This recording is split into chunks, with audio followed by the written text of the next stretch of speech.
Ekene's heart raced as the distant hissing grew louder, echoing through the dark room. He felt as if 1,000 eyes were watching him from the shadows, filled with malice and hunger. Nena lay on the ground, her eyes glowing with a strange, fearful light. Nena, he whispered, clutching her hand. I won't leave you. Tell me what's happening. I deserve to know. Nena shook her head, her gaze darting around the room as if she sensed something lurking just beyond their sight. Ekene, you don't understand. There are things in this world, things hidden from human eyes. I never wanted to bring you into this darkness. Before Ekene could speak, the hitting stopped. Silence fell, heavy and thick, as if the air itself were holding its breath. Then, from the shadows, two large yellow eyes emerged, staring directly at them. A voice, deep and ancient, slided through the room. Nena, you cannot run from who you are. You belong to us. Ekene tightened his grip on her hand, his mind racing. Who? Who are you? He demanded, though his voice trembled. The creature's eyes flickered, and it let out a low, mocking laugh. I am your bride's true family, it sneered. She was sent to live among humans, to learn, to observe, but her loyalty is bound to the clan of serpents. Nina's face twisted with anguish. She squeezed Ekene's hand, her voice barely a whisper. It's true, Ekene. My true form. I am one of them. I was sent here as a part of an ancient promise, but I fell in love with you. I thought I could escape my fate. The creature's eyes narrowed, its massive form slithering closer. Its scales shimmered faintly in the dark, casting air shadows across the walls. You thought you could defy us? You belong to the clan, Nena. No human love can break the bond. Ekene, feeling the weight of the gracious words, looked at Nena, his heart breaking. Is there no way out? Can we not be together, even after everything? Nena's eyes filled with tears, her voice thick with sorrow. There is only one way, but it's dangerous. We must seek out the elder of the White Hills, the only one who knows the secrets of breaking such bonds. The creature let out a sharp hiss, recoiling at the mention of the elder. Foolish girl, the elder has not been seen for centuries. No one dares to speak his name. But Ekene, filled with newfound courage, stood, pulling Nena to her feet.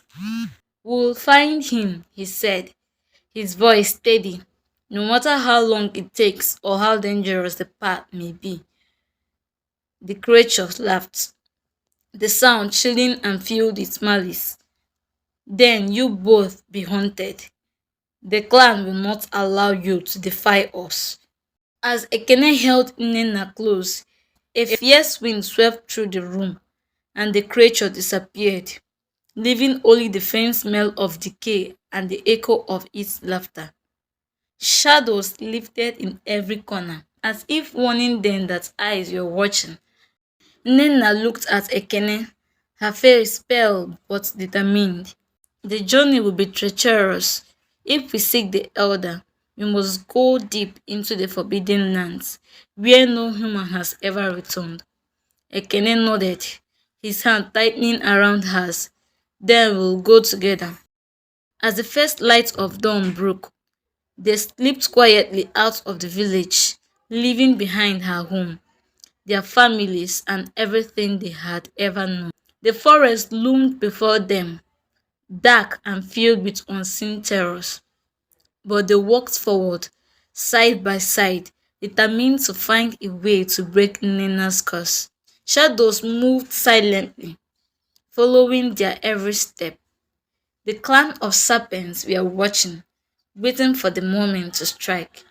Ekene and Nnenna journeyed through dense forests, crossed dark rivers, each step drawing them closer to the White Hills, where the legendary elder was said to reside.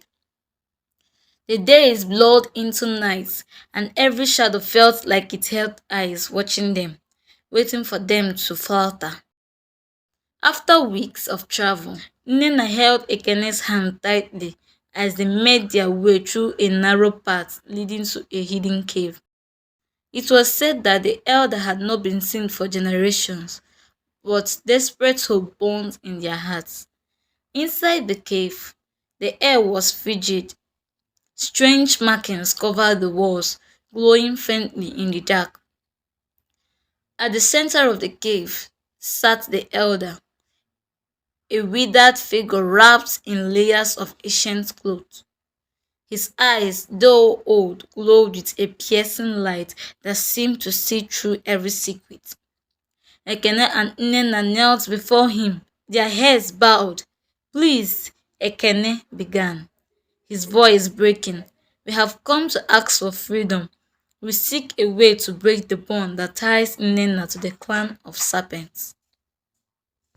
The elder's gaze shifted to Nnenna, studying her with a mix of pity and sorrow. "Child," he murmured, his voice as old as time itself, "the bond you carry is not one easily broken. It was sealed in blood and magic long before you were born. But," he paused, a flicker of sympathy in his eyes, "there is a way, though it demands a heavy price." Ekene felt a chill run through him. "What is the price?" Ekene sighed, his voice filled with sadness. "Only true sacrifice can sever a bond of this nature. For Nnenna to be free, she must surrender her life in the human world, and you, Ekene, must let her go." Ekene's heart shattered at these words, but he held Nnenna close, unwilling to let her slip away. "There has to be another way," he whispered, fighting back tears. "Anything but this." Nnenna looked at him, her eyes filled with love and pain. "Ekene, I have already stolen more time than I deserve. I was never meant to live among humans, to know love as I have with you. If this is the price for peace, then I will pay it."